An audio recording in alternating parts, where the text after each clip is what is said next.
What is one thing you think every entrepreneur needs to be successful?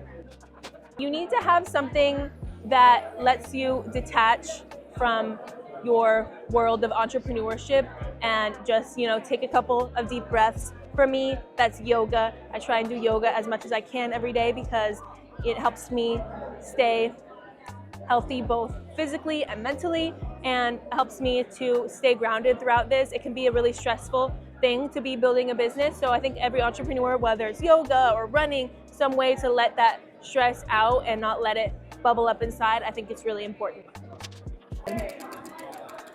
What was your biggest aha moment in business?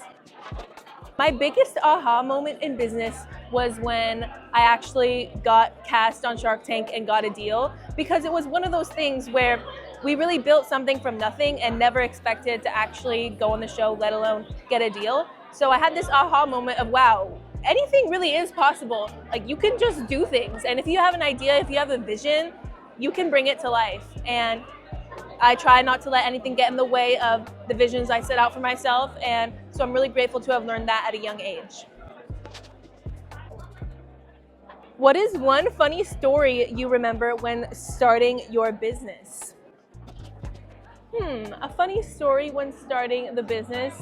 Well, we actually used to be called something different on the show, but we actually got a cease and desist letter for a past name and had to completely rebrand.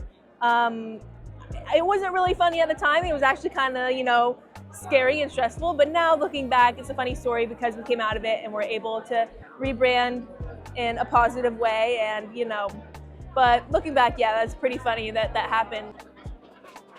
Okay, last question. What's your most controversial business opinion or hot take?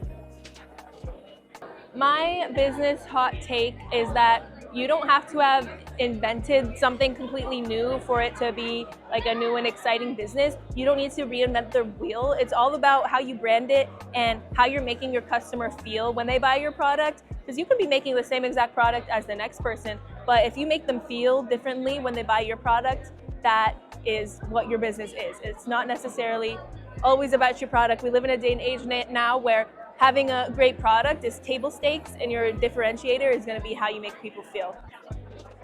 Thank you, Juju. That's all my questions for now, but maybe we'll have to come back and chat later. It was so great talking to you. Thanks, Juju. It was great talking to you too. Bye.